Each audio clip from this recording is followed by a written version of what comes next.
Kurus attīstības virzienos jūs uzskatāt par visaktuālākajiem mūsdienu jauniešiem?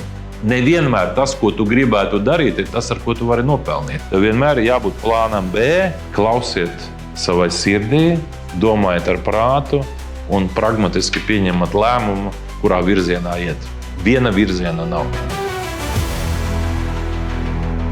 Bet, Ainār, es domāju, ka ir pilnīgi skaidrs, ka ir vajadzīgi valstī ne tikai uzņēmēji, bet arī kvalitatīvi darbinieki.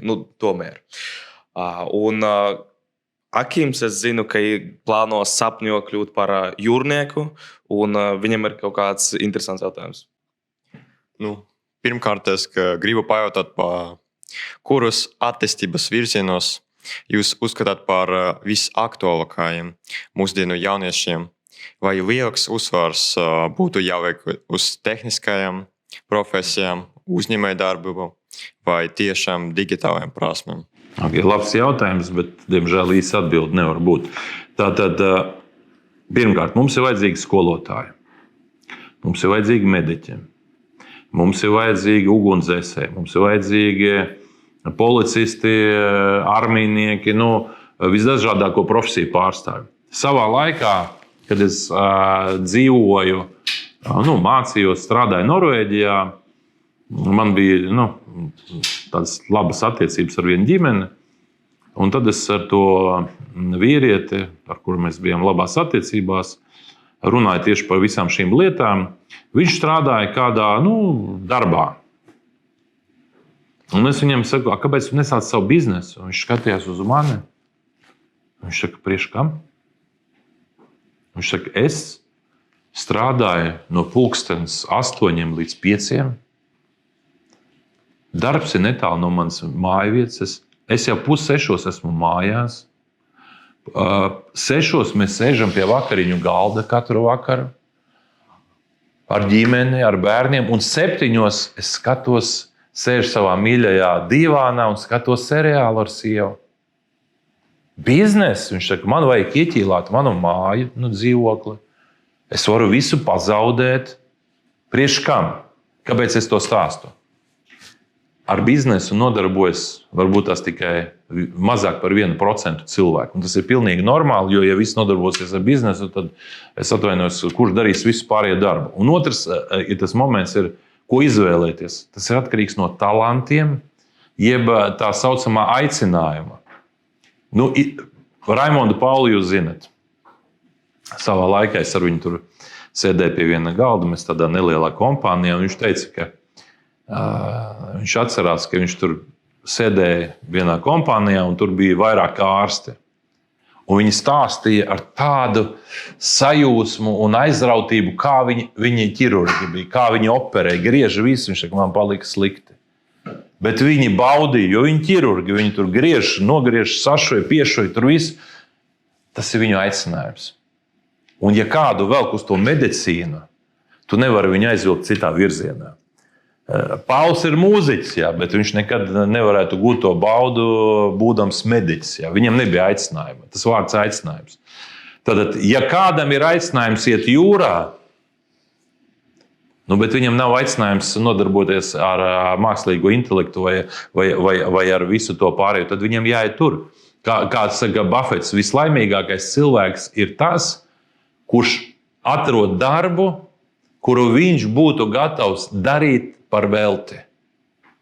Nevis, ka viņš iet uz darbu, tā kā es eju, tāpēc, ka man vajag naudu, bet man tas viss baigi nepatīk. Es eju uz darbu, jo es mīlu savu darbu. Man tas patīk, man tas rada gandarījumu. Vai tas ir ārsts? Un, piemēram, daudziem aicinājums ir būt par skolotāju. Viņi saka, es nevaru iedomāties. Man patīk ar bērniem pavadīt laiku, man patīk viņus mācīt un viss fantastiski. Piemēram, medmāsas, kas strādā slimnīcās. Nav viegls darbs tur rūpēties, bet es esmu runājis ar tādām dažām medmāsām, kuras tas ir sirds darbs.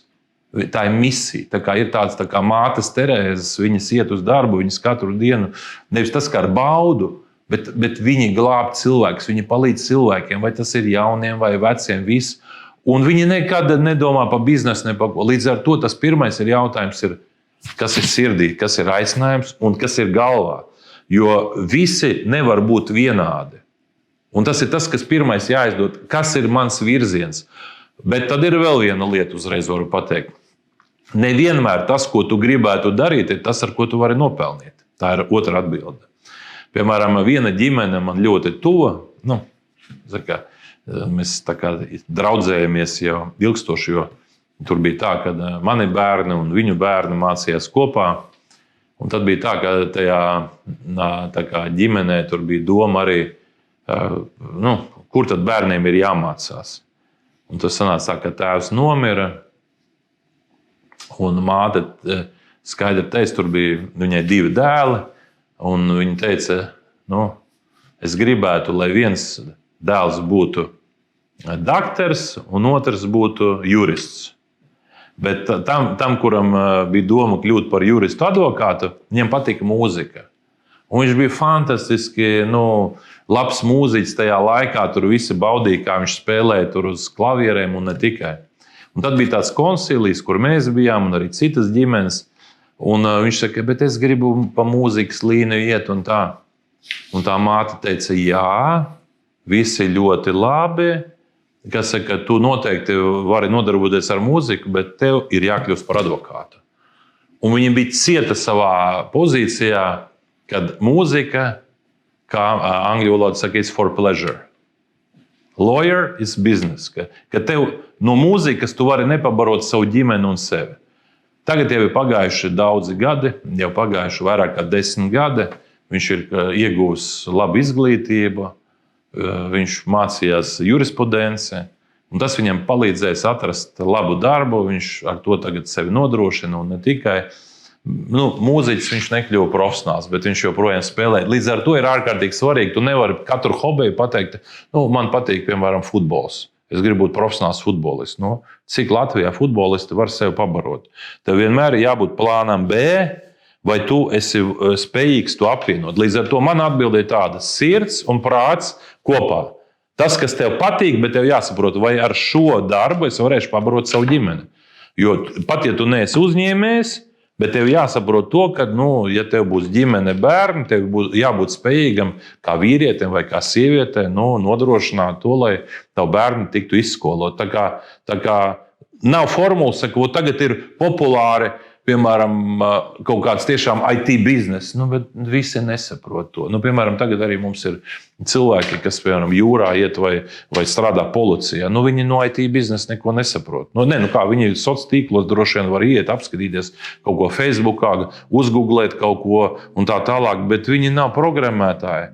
Katrs nevar kļūt par programmētāju. Tā kā man atbild tāda: klausiet savai sirdī, domājiet ar prātu un pragmatiski pieņemat lēmumu, kurā virzienā iet.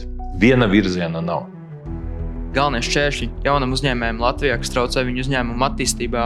Saka, ka parāds ir slikti, bet ja tas parāds jums ģenerē ienākums, parāds ir labi.